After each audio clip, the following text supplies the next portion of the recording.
समाजवादी एक विचारधारा है, टॉप की विचारधारा है। टॉप ये कहता है समाजवाद की कोई टोपी सिर पे पहन लो, कोई टोपी लगा के समाजवादी कह सकता है, लेकिन कोई उसकी विचारधारा नहीं होती है, ना उसका कोई दर्शन होता है। जिस प्रकार से जो प्रयोग करना चाहे उसे वो समाजवाद कहने लगते हैं। लेकिन हमारी बहुजन विचारधारा है, क्योंकि हम दलित पिछड़े, हमारी विचारधारा है, हम दलित पिछड़ों तक देश की सुख सुविधाएं और अधिकार पहुंचाना चाहते हैं। उस समाज को जमीन से उठाकर संसद तक और नौकरियों तक, रोजगार तक पहुंचाना चाहते हैं। उस समाज के दुख दर्द को हम मिटाना चाहते हैं। ये हमारी बहुजन विचारधारा है। अखिलेश यादव पे जो उन्होंने पीडीए बनाया था, ये भरोसा कर रहे थे कि अल्पसंख्यक और पिछड़ा वर्ग हिंदू एक प्लेटफार्म पे बहुजन मूवमेंट लाएंगे, लेकिन ये दलित अल्पसंख्यक विरोधी हैं।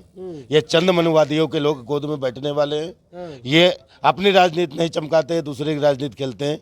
इसलिए जिसने भाई ने, चंद्रशेखर भाई ने इनको लोकसभा में, विधानसभा में, उपचुनाव में उनको एक तरफा जीत करवाई, और ऐसे व्यक्ति को भी अगर ये धोखा देते हैं तो परिवार में भाई से भाई दोनों का देने वाला हो तो उस पर नहीं कहा जा सकता। ये तो राजनीति विवेचना है। वो तो फिलहाल मैं नगीना में हूं और ये नूरपुर विधानसभा है और यहाँ से आज़ाद समाज पार्टी के जो मुखिया है चंद्रशेखर आज़ाद जी चुनाव लड़ रहे हैं। लेकिन कुछ दिनों से कयास लगाया जा रहा था कि अखिलेश यादव चंद्रशेखर आज़ाद जी को समर्थन करेंगे, लेकिन कल ही शाम यानी 15 मार्च को उन्होंने अपना प्रत्याशी उतार दिया है। तमाम भीम आर्मी के लोग हैं, आज़ाद समाज पार्टी के लोग, इन्हीं से हम बात करते हैं। क्या नाम है आपका?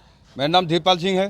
क्या माहौल है इस बार नगीना में? इसमें नगीना में माहौल है, सभी दलित, ओबीसी, मुस्लिम समाज ने मन और इच्छा और जज्बा पैदा कर लिया है कि भाई चंद्रशेखर आज़ाद को संसद में पहुंचाकर और नगीना को नगीना बनाना है, और नगीना के वाले क्षेत्रों को नगीना बनाकर इस लोकसभा को जीतकर भारत में ही प्रचारित नहीं करना है और पूरे विश्व में ये संदेश पहुंचाना है कि भीम आर्मी आज़ाद समाज पार्टी आज दलित, पिछड़ों, मुस्लिम को हक अधिकार जगाने के लिए संसद तक पहुंचकर उनके लिए काम करने का काम करेगी। अच्छा, लोग कह रहे थे क्या कि अखिलेश यादव चंद्रशेखर आज़ाद जी को करेंगे समर्थन नगीना में, लेकिन उन्होंने अपना प्रत्याशी उतार दिया यहाँ पे नगीना में। देखो, उन्होंने उतार दिया है प्रत्याशी, वो जाने, लेकिन हमने उनके साथ बहुत कुछ काम किया। हमने उनके लिए खतौली जिताने का काम किया, हमने उनके लिए कन्नौज जिताने का काम किया, लेकिन हमारे साथ वो गद्दारी का काम कर रहे हैं। और गद्दारी करने वाला भी कभी भी आदमी सक्सेस नहीं होता है। समाज जान जाता है कौन गद्दारी करता है, कौन वफादारी करता है। अच्छा, आपके सामने जो बीएसपी भी है, सपा है, बीजेपी है, तो आप लोगों का लड़ाई किनसे रहेगा? हमारी लड़ाई किसी से नहीं है। हम सबसे आगे लेकर रहे हैं, सब हमसे पीछे हैं। हम गांव-गांव घूम रहे हैं, हमारी टीम गांव में घूम रही है, सब हमसे पीछे हैं, और हम नंबर 1 होंगे और सब नंबर 2 होंगे, 3 होंगे, 4 होंगे। क्या लगता है जो बीएसपी का जो कैडर वोट है, जो पूरे उत्तर प्रदेश में माना जाता है कि जो दलित है, जो कैडर वोट आता है, क्या इस बार भीम आर्मी को वोट पड़ेगा नगीना में? आज हमारा दलित समाज और बहुजन समाज का जो युवा है वो बहुजन समाज पार्टी से तिलमिला चुका है। वो मान रहा है कि बहुजन समाज पार्टी में अब हमारे लिए उतने बोलने के अधिकार नहीं है, हमारे लिए उतना स्कोप नहीं है जितना हमारे लिए स्कोप आज़ाद समाज पार्टी में मिलने जा रहा है। तो इसलिए वो सब लोग हमारी तरफ आ रहे हैं। क्या नाम है आपका? दिनेश कुमार गौतम। कहाँ से आए हुए हैं? जिला प्रभारी शाहजहाँपुर। क्या कहिएगा, जिस तरह से कयास लगा रहा था कि अखिलेश यादव करेंगे समर्थन चंद्रशेखर आज़ाद जी को, लेकिन उन्हें अपना कल प्रत्याशी उतार दिया है नगीना से? अखिलेश यादव पे जो उन्होंने पीडीए बनाया था, ये भरोसा कर रहे थे कि अल्पसंख्यक और पिछड़ा वर्ग हिंदू एक प्लेटफार्म पे बहुजन मूवमेंट लाएंगे, लेकिन ये दलित अल्पसंख्यक विरोधी हैं। ये चंद मनुवादियों के लोग गोद में बैठने वाले हैं। ये अपनी राजनीति नहीं चमकाते, दूसरे की राजनीति खेलते हैं। इसलिए जिसने भाई ने, चंद्रशेखर भाई ने इनको लोकसभा में, विधानसभा में, उपचुनाव में उनको एक तरफा जीत करवाई, और ऐसे व्यक्ति को भी अगर ये धोखा देते हैं तो परिवार में भाई से भाई दोनों का देने वाला हो तो उस पर नहीं कहा जा सकता।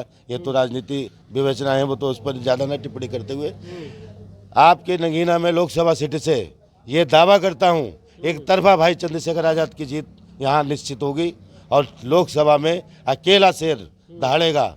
सत्ता पे जो मनुवादी वहाँ बैठे हैं, जो दलित, अल्पसंख्यक और गरीबों का खून चूसने काम कर रहे हैं, उनको शेर हमारा जवाब देगा कि आने वाले समय में से 2024 के लोकसभा चुनाव में। क्या कह रहे थे? मैं ये कहना चाहता हूँ कि समाजवादी एक विचारधारा है, टॉप की विचारधारा है। टॉप ये कहता है समाजवाद की कोई टोपी सिर पे पहन लो, कोई टोपी लगा के समाजवादी कह सकता है, लेकिन कोई उसकी विचारधारा नहीं होती है, ना उसका कोई दर्शन होता है। जिस प्रकार से जो प्रयोग करना चाहे उसे वो समाजवाद कहने लगते हैं। लेकिन हमारी बहुजन विचारधारा है, क्योंकि हम दलित पिछड़े, हमारी विचारधारा है, हम दलित पिछड़ों तक देश की सुख सुविधाएं और अधिकार पहुंचाना चाहते हैं। उस समाज को जमीन से उठाकर संसद तक और नौकरियों तक, रोजगार तक पहुंचाना चाहते हैं। उस समाज के दुख दर्द को हम मिटाना चाहते हैं। ये हमारी बहुजन विचारधारा है। समाजवादी लोग कहते हैं कि हम लोहियावादी हैं, लोहिया के लेकर चलते हैं उनकी विचारधारा को लेकर। वही मैंने पहले कहा कि समाजवाद की एक पॉलिटिकल सिद्धांतवादी हैं,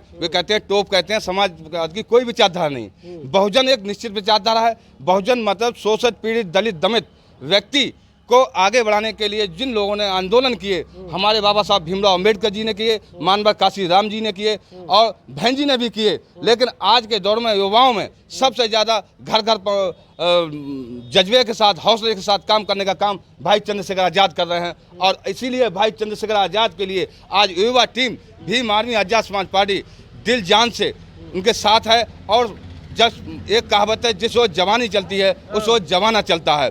अब भाई चंद्रशेखर आज़ाद के साथ युवा चलने लगे हैं और वो अब उनको जिता के संसद तक पहुंचाने का काम करेंगे। अब जब वो संसद में भाई चंद्रशेखर आज़ाद पहुंच जाएंगे तो मैं मानता हूं और बहुजन समाज भी मानता है कि हमारे हितों के हक अधिकारों की सुरक्षा होगी। कैसे जाएंगे संसद में? उनके सामने बीजेपी है, सपा भी अपना और बीएसपी भी है मैदान में, यहाँ उतार रही है नगीना में। मैंने अभी आपको कहा कि बहुजन हमारी एक विचारधारा है। जिस दिन एक हमारी विचारधारा समाज तक पहुंच जाएगी और समाज के लोग समझ, कैडर वोट है यहाँ पे नगीना में। हाँ वही है, वो हमारी बात समाज तक पहुंच जाएगी कि हम दलित को भला कौन करने वाला है, पिछड़ों का भला कौन करने वाला है, मुसलमानों का भला कौन करने वाला है और इनके दुख दर्द में कौन जाता है। अब तक हमारी जहाँ हमारे शोषण हुआ है या हमारी पिटाई हुई, उस पिटाई में मरहम लगाने का काम, उनका दर्द मिटाने का काम भाई चंद्रशेखर आज़ाद ने किया। और ना हम किसी अखिलेश यादव जी ने किया, ना बहन जी मायावती जी ने किया। जो भी हमारा दर्द मिटाने का काम किया भाई चंद्रशेखर आज़ाद ने किया। अगर राम जी कहती है कि हम दलितों के शेरनी है, दलितों की शेरनी है। एक युग होता है, युग में नेता बदलता है। कभी बाप घर चलाता है, कभी जवान होकर बेटा घर चलाता है और बाप बैठ कर निर्देश देने लगते हैं कि ऐसे काम करो। लेकिन बेटा जब समझदार होता है तो बाप का भी निर्देश नहीं मानता है। क्या नाम है आपका? मेरा नाम हीरा लाल। क्या माहौल है इस बार नगीना में? बहुत बढ़िया माहौल। 80-20 की लड़ाई है। 80-20 की लड़ाई है। 80-20। 80 कौन है, 20 कौन है? 80 है चंद्रशेखर। अच्छा। और 20 समझे सब होंगे। कैसे लड़ाई बताइए? यहाँ पे सपा का उम्मीदवार है, बसपा का उम्मीदवार है, बीजेपी का उम्मीदवार है। उम्मीदवार है, वोट जरूर ले लेगा। नहीं मिलेगा उनको? ना, नहीं मिलेगा। जनता जान रही है ना। क्या जान रही है इनको? जनता जान रही। विधानसभा में कोई बात उठाई आज तक इन्होंने? लोकसभा में उठाई? बैठे मुंह में दही लगाए बैठे। इन्हें तो गाँव घुसने नहीं देना चाहिए जनता को। ऐसे लोग बसपा के सांसद हैं गिरीश जी। बसपा के हैं तो बसपावाद ने क्या किया? बसपावाद करके आ रहे हैं, वहाँ बैठे हैं सांसद में बोल रहे हैं। जनता जब दलितों पर अत्याचार हुआ बोले हैं पार्लियामेंट में, इन्हें मुंह पे दही लगा लिया, टेप लगा दिया बीजेपी वालों ने। अच्छा, ये कयास लगाया जा रहा था कि अखिलेश यादव चंद्रशेखर आज़ाद जी को करेंगे समर्थन, लेकिन उन्होंने कल शाम को अपना उतार दिया प्रत्याशी यहाँ पे। वो उतार दिया है। वो मिले हुए हैं उधर से।